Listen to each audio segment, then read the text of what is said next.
We are now on the next condition as next condition under the concept of postpartum complications. This is part 2 of our video. We discussed thrombophlebitis. This is disorder number 4, thrombophlebitis. Phlebitis. Okay. What should we know about thrombophlebitis? Thrombophlebitis class, from the word itself, could be divided into 3 different parts. To define thrombophlebitis, we look at the word itself. We divide this into 3. Thrombo, phleb, and itis. Itis means inflammation. Phleb means the vein. Okay? So when you hear of phlebotomy, that's when a nurse or a medtech inserts a needle into the vein. Phlebotomy. So when we say phleb, it refers to the vein. Itis, it refers to inflammation. And when we say thrombus, it refers to a clot or a thrombus. So having all these 3 combined, it comes out that thrombophlebitis is an inflammation of the vein by reason of a thrombus or a clot. Sa Bisaya, na ay clot, na ay thrombus, mauna nga ang imong vein na inflame. Okay? So thrombophlebitis is the inflammation of the vein by reason of a thrombus or a clot upon it. Your thrombophlebitis class happens because of various risk factors. Kinsa man ang at risk nga mo develop og thrombophlebitis? Kinsa man. These are the people class who are most commonly immobile. Kana bitawng dili makalihok-lihok. Ngano man, it is the immobility class which is the main ingredient or the main element that could give rise to thrombophlebitis because it is in being immobile. Dili paglihok-lihok nga ang imong dugo becomes stagnant. We call it the stasis of the blood, which is an important element in order to give rise to thrombophlebitis. So again, kinsa ang at risk nga magka-thrombophlebitis? Ang mga tao nga immobile. So when are these instances? For example, it could be in the case of an obese person. Tungod sa kabug-at sa imong lawas, dili nakaganahan maglakaw-lakaw kay obese man ka. Sa kabug-aton sa imong lawas, sakit man na sa tuhod class. So dili na lang ka maglakaw-lakaw, magsige na lang kaglingkod. So you are most likely immobile because of the heavy weight of the body because you are obese. Okay? Other than that, kinsa pa man ang mga immobile? Katong mga tao who are on a most recent surgery. Kung makabantay mo class, inighuman og opera, no, kung nakabantay mo og parent ninyo or family ninyo or amigo ninyo nga gioperahan labi na sa abdominal area, moingon gyud na ang doktor sa ilaha, ma'am, paglakaw-lakaw na unya. Because we do not want these patients to be immobile because again, it is in being immobile that the blood becomes stagnant or a case of venostasis which puts you at risk for thrombophlebitis. So immobility by reason of obesity or immobility by reason of a most recent surgery or a person could be a smoker. Such that class, the incidence of a person having thrombophlebitis is highly related to the number of puffs you puff per day. Mas smoker ka, mas naa kay risk of developing thrombophlebitis. Okay? Na ay association nakita ang class such that almost tanan nga nay thrombophlebitis nga dili immobile, ang reason is smoking. The incidence of thrombophlebitis increases with the more you smoke. And number 4 class, kung naa kay pre-existing varicose veins. Kung naa gani kay varicose, pasabot ana, no? There is a poor return of blood from the lower parts of the body back to the heart. Okay? Ang imuhang mga kaugatan, ni-dilate na siya, no? Ni-dilate na siya, unya dili na siya maayo og performance in sending back the blood. to the heart by way of the inferior vena cava. Bati na, naguba na ang imuhang ugat kay naana kay varicose. So kung naana kay varicose, mo increase di ay ang imuhang chance nga mo develop ka og thrombophlebitis. So this is my advice to those with varicose veins. Consult your doctor so that your doctor could prescribe compression stockings to you. Unsa man ang compression stocking? Stocking, compression, huot nga stocking. Unsa may purpose anak class? Para iyang i-compress ang imuhang tiil in order to help the vein in sending back the blood from the lower extremities back to the heart pasaka. Okay? But remember, when you are to use a compression stocking for your varicose vein, remember, wear them before you rise up from bed. Kung naghigda pa ka, isulob na. Ayaw og bangon, ayaw og naog, ayaw og lakaw, unya isulob, sayop na siya class. Ang pagsulob must be made before pa ka ni bangon because the effectivity of the compression stockings becomes lesser once it is worn after a physical activity. So in other words, basta gani magsulob og compression stockings, it must be worn before rising up from bed. So these are the risk factors class. Kung naay obesity, naay immobility by reason of a fresh surgery, naay smoker, naay varicose vein, delikado nga magka-incidence of thrombophlebitis. Now the question is, unsa di ay ang cause sa thrombophlebitis? Butang ta, obese ko. Butang ta, gioperahan ko. Butang ta, smoker ko. Butang ta, napoy varicose vein. Anong ma-thrombophlebitis man ko? Thrombophlebitis happens class when all the ingredients or all the elements that is required to have it are present. Pila man na ka-ingredients? Tulo. Tulo na siya ka-ingredients. That's why we call it as the Virchow's triad. Unsa man ang Virchow's triad? Again, Virchow's triad is a triad. Tulo ka buok ingredient or element nga dapat present aron mapurma ang thrombophlebitis. What are these three elements? Number one, there must be venous stasis. Number two, there must be hypercoagulability. Okay? And number three, there must be vessel injury. So naay tulo. Tulo ka element aron mapurma ang thrombophlebitis. Sir, what if duhara? Na ako'y number 1, na ako'y number 2, wala ko'y number 3. Pwede ba kung magka-thrombophlebitis? Dili. Ang salad, dili mahimong salad kung walay gatas. Bahalag na kay gatas, no?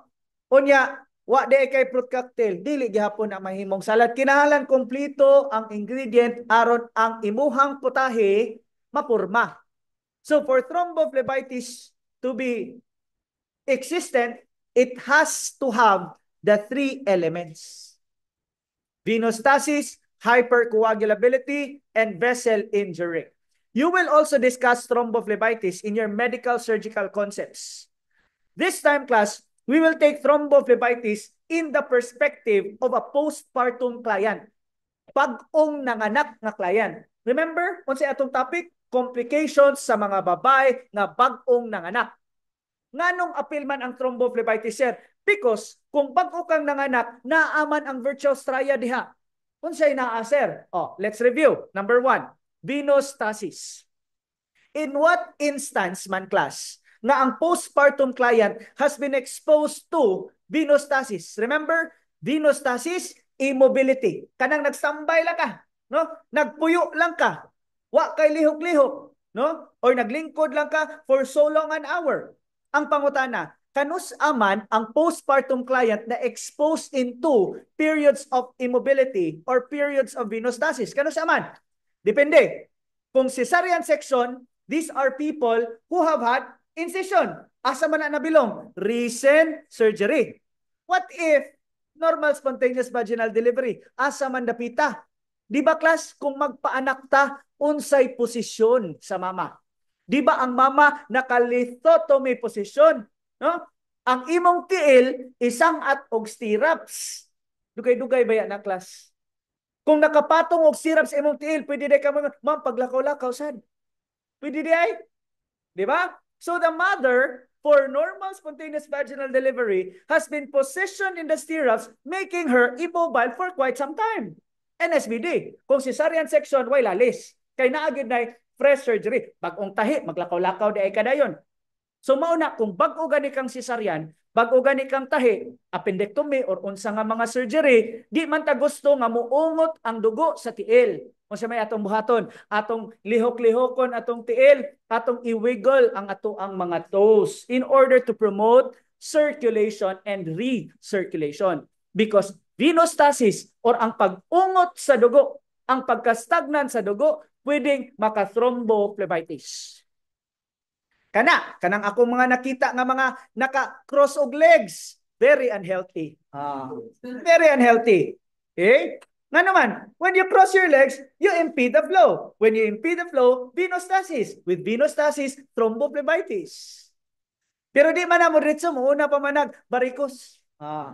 Kanang magsigig di 4 din na, tagaan ko na ko sa tuig, dagko na kinagbarikos. Mura nagnaay bitok sa tiil. Sige lang sir, na may sclerotherapy karon, kanang injekan lang o niya, mawagtang sa pananaw, but the vein is damaged already. Okay? So venostasis in the perspective of a postpartum client, naalabi na ko cesarean.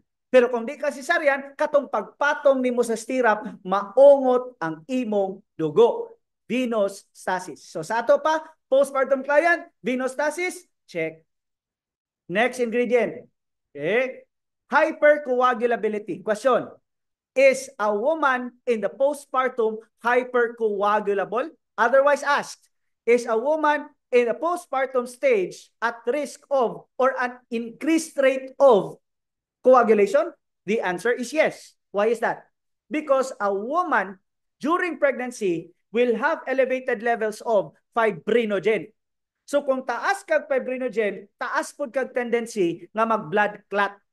Taas ang imong clotting rate kung mabdos ka. Ngano man, taas man ang imong fibrinogen levels. So a mother who is pregnant or has just delivered has elevated levels of fibrinogen, making her hypercoagulable. Meaning, hypercoagulability, check. Number 3, vessel injury. Tuktokon ta mo gamay. Kainomdo mo sa discussion sa PIH, pregnancy-induced hypertension. What did I say? Ingon ko, basta mabdos gani, ang imong sinina sa una, nga di pa ka mabdos, inigmabdos nimo ang imong sinina, di na mo sakar. Diba? Maybe ang imong duster sa pagkadaga, kung namabdos na ka, baby T na karon. Diba? Mugamay. Nga naman, ang imong sinina para nimo, kay nidako man ka. Kung mumabdos ka, mudako ka. Kung mudako ka, what happens to the blood volume? Musaka. What happens to the cardiac output? Musaka. Kung daghan ang imong dugo, kung daghan ang kalsada, kung daghan ang sakyanan nga moagi sa kalsada, kung daghan ang dugo nga moagi sa kalsada nga ugat, what happens to the ugat? Masamad. And we call that endothelial wall injury. Akong pangutana, sa mabdos, naabay vessel injury? Yes, specifically endothelial wall injury. Meaning to say, class, sa mabdos, ang vessel injury, check. O niya, kumusta man na? Diba ang tulo ka elements, ang tulo ka ingredients nga gitawag natong Virchow's triad are all present? That's why a postpartum woman is at risk for thrombophlebitis. And that is precisely the reason why basta postpartum gani nga babay, inig postpartum, mandatory nga atong i-assess ang Homan's test. Walay postpartum woman nga dili i-Homan's. Homan's test is mandatory. Kumusta ang atuang nahinumduman sa Homan's test nga gidiscuss ni Attorney Gab didto sa health assessment? Kumusta ang Homan's test? Okay? Ang uban, unsa man na naglingo-lingo? Wa ma-discuss or wa nabasa. Ngano man na, class? Ang Homan's test is an important assessment in the postpartum because it is the Homan's test that will give us a hint, although not confirmatory, Pwede siyang mo-signal na to, oy, positive baya kog humans. Unya positive kog humans, positive sa diay kag thrombophlebitis. Although dili siya confirmatory ha. Dili pasabot nga negative kag humans wa pud kay thrombophlebitis. But most likely class, mo positive gani kag humans test naa kay thrombophlebitis. Unsa man ang humans test? It is as simple as you extend your leg. Okay? You extend your leg and your dorsiflex the foot. Ananaon nimo ang flute. Flex, extend, flex, extend. What are we looking for?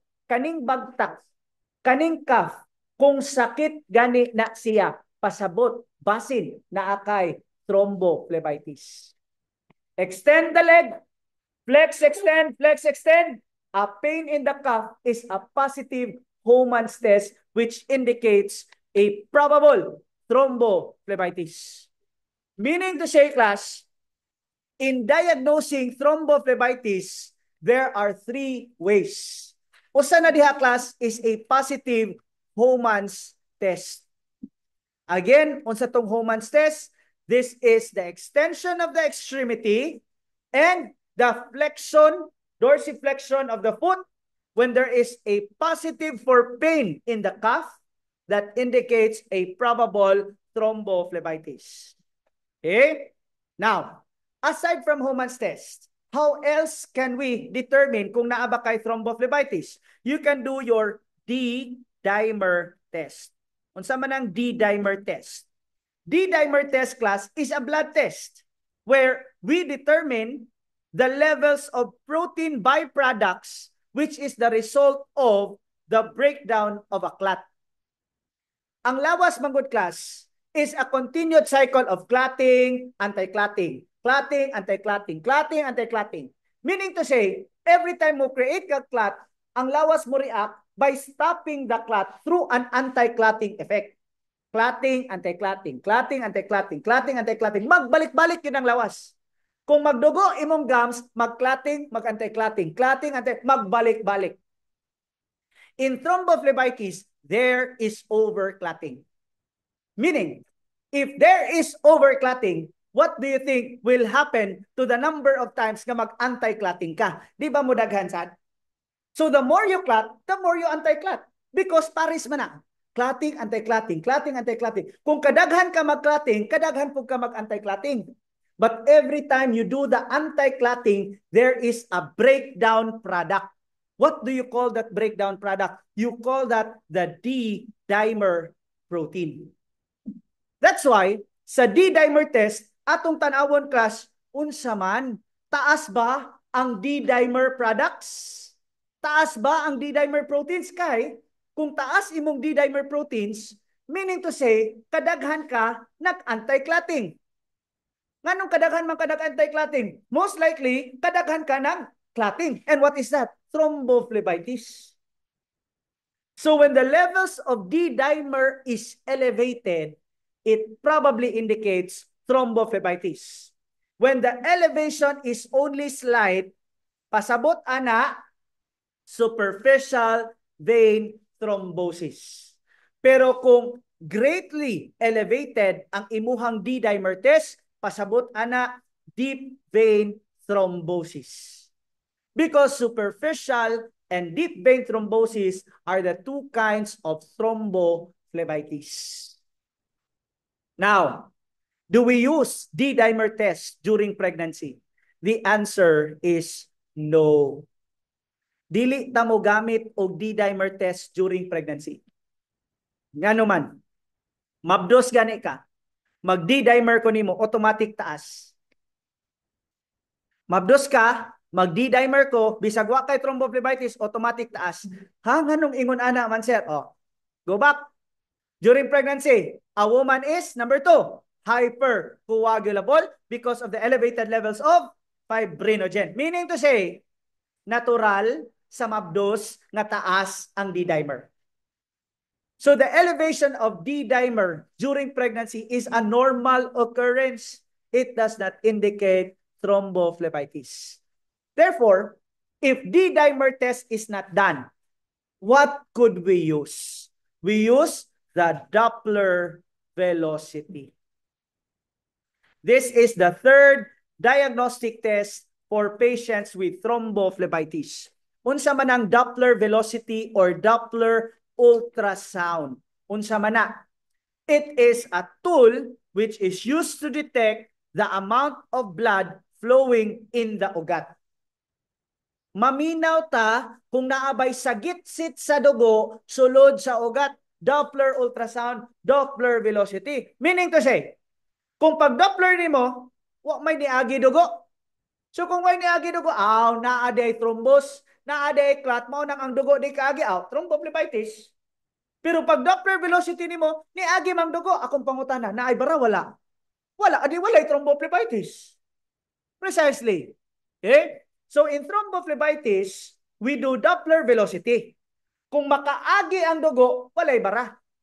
Kung way dugo nga nadungog nga niagi sa ugat, pasabot, naadi ay bara. So these are the three ways by which thrombophlebitis could be assessed. Now lastly, what are the two kinds of thrombophlebitis? There are two. As I've mentioned, superficial venous thrombosis and your deep vein thrombosis. Unsa may kalainan sa duha? Ang superficial vein thrombosis is most commonly found in the saphenous vein.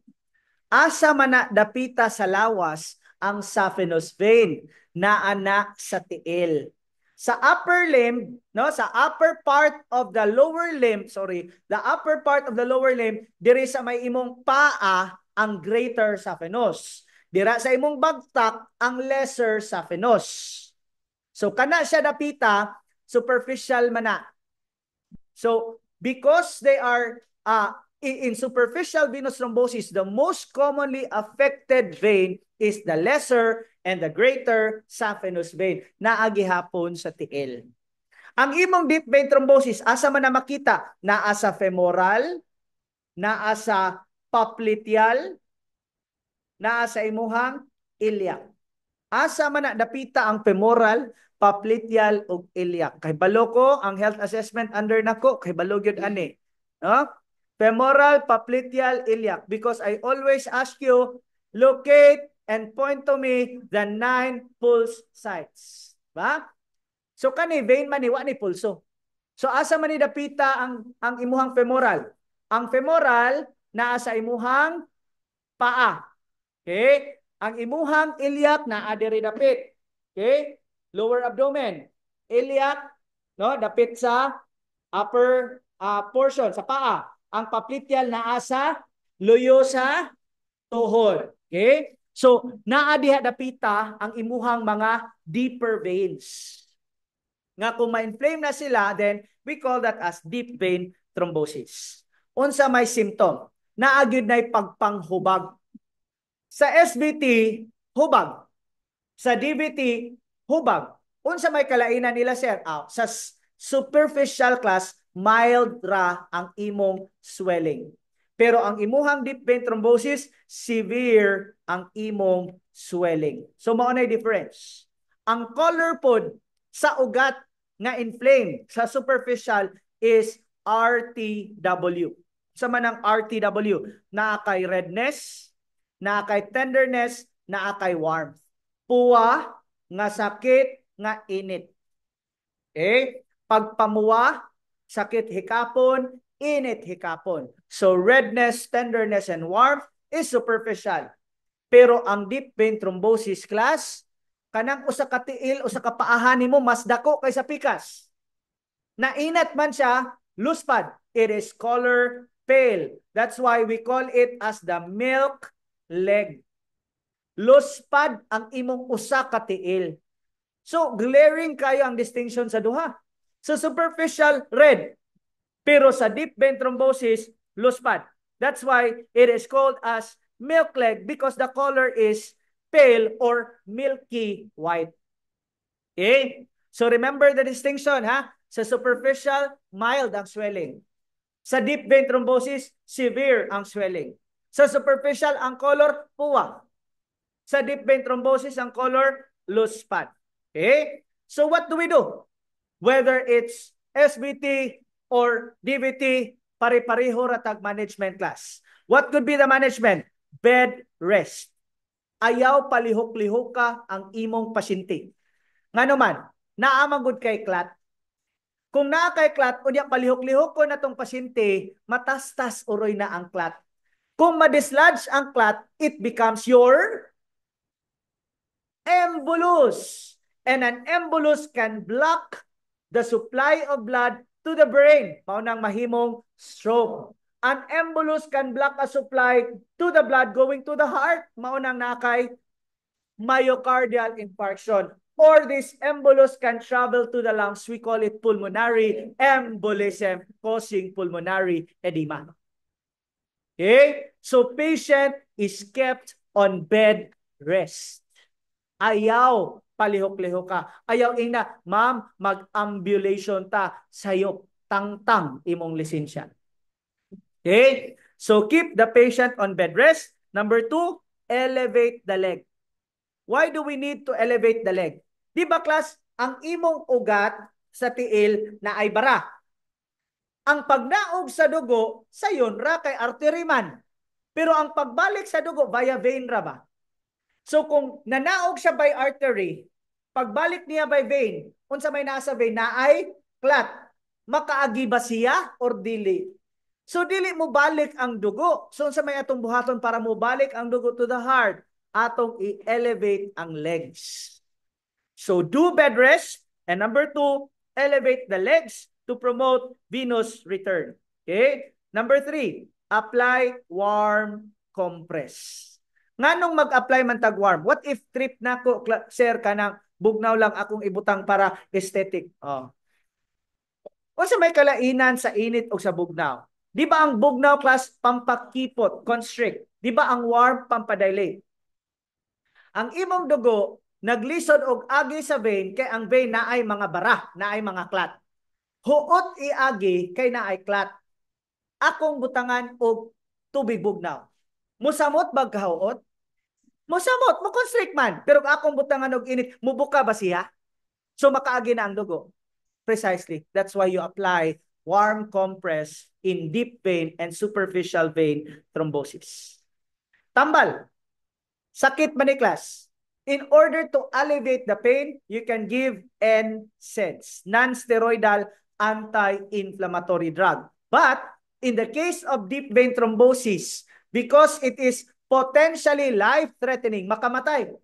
Makamatay ang deep vein thrombosis. How? Pulmonary embolism. Mao na makapatay nimo, no? Sa deep vein thrombosis, mao na nga aron dili ka mo form og clot, we will give him anticoagulants.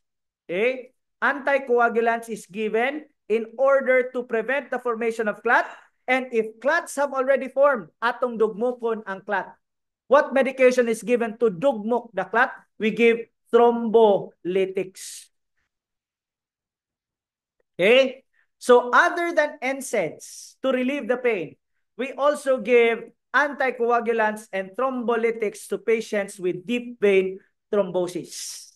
So kaning anticoagulant o thrombolytics, arira na to ihatag sa deep vein ha. Ayaw nag-ihatag sa SVT. Why? Because sa SVT, class, mawa raman nag-iyaha. 3 to 4 days, maayo raman na siya. 1 week siguro maayo. Dali ra na maayo basta SVT. Pero ang deep vein thrombosis, life-threatening. Ngano man, namangod siya deep into the muscles. Na siya deep into the muscles. Meaning, gamayng lihok nimo, mo-contract ang muscle, matarog ang thrombus, ma-dislodge. That's why we put the patient on bed rest.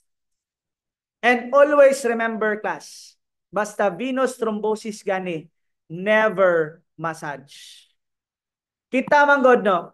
Basta na venous thrombosis, di ba sakit man na sa tiil. Unsa may atong buhaton, basta magsakit atong bagtak, magsakit atong tiil, unsay atong ginabuhat? Magpamasahe. What if ang pagsakit sa bagtak is caused by a venous thrombosis? Inig masahe nako. Unsay mahitabo sa katagakon nga thrombus? Ma-dislodge. And once it is dislodged, you call it, and an embolism, once it blocks the supply of blood to the brain, will lead to, once it blocks the supply of blood to the heart, it causes, and once it circulates in the lungs, it is called pulmonary embolism leading to pulmonary edema. And that ends thrombophlebitis.